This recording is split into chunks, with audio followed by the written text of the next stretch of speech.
மேட்டுப்பாளையம் அருகே குடியிருப்பு பகுதியில் புகுந்து மரத்தை முறித்து கடை கூரையை சேதப்படுத்தி அட்டகாசத்தில் ஈடுபட்ட பாகுபலி காட்டு யானை. என்ன நடந்தது விரிவாக பார்க்கலாம்.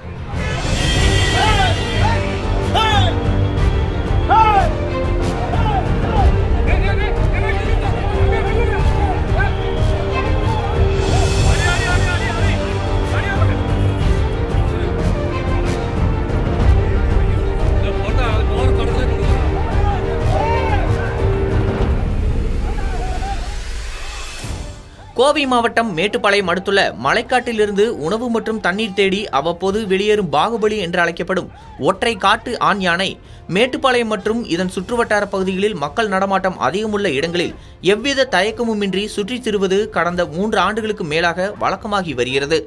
இரவு நேரங்களில் உணவுக்காக விவசாய தோட்டங்களில் அவ்வப்போது புகுந்து விவசாய பயிர்களை சேதப்படுத்தி வருகிறது.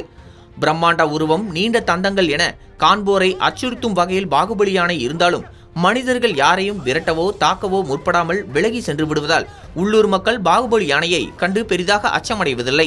இந்த நிலையில் நேற்று இரவு மேட்டுப்பாளையம் உதகை நெடுஞ்சாலையில் கல்லாறு அருகே குடியிருப்புகளுக்கும் உணவகங்கள் தங்கும் விடுதிகள் என மக்கள் நடமாட்டம் அதிகமுள்ள இடத்தில் திடீரென புகுந்த பாகுபலி யானை அங்கிருந்த கடையொன்றின் அருகே இருந்த சுருளி மரத்தை முறித்து கீழே தள்ள முயன்றது.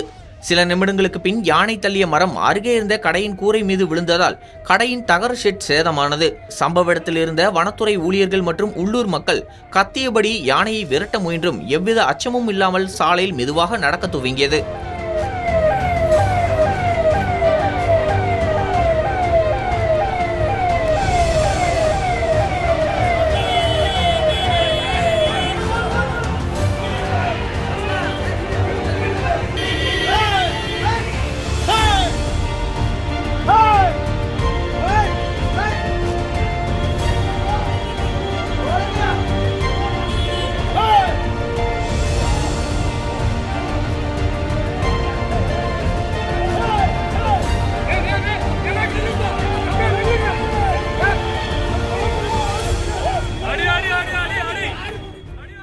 சுமார் 20 நிமிடங்கள் சாலையோரம் மற்றும் சாலை நடுவே என சாவகாசமாக சுற்றித் திரிந்த பாகுபலி யானை இதன் பின்னர் பவானி ஆற்றங்கரை நோக்கி சென்றதால் அப்பகுதியில் நீடித்த பதற்றமும் பரபரப்பும் நீங்கியது.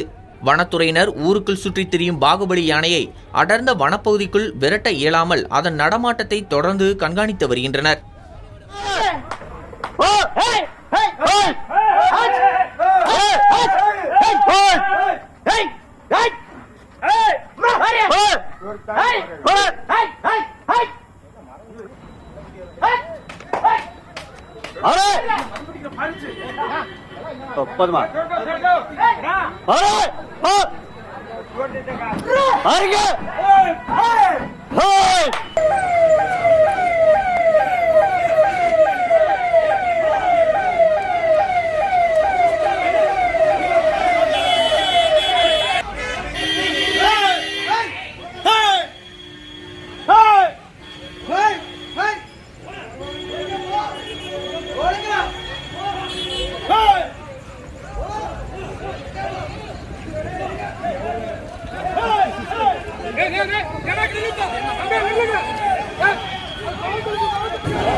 போற தடத்துல கொண்டு வர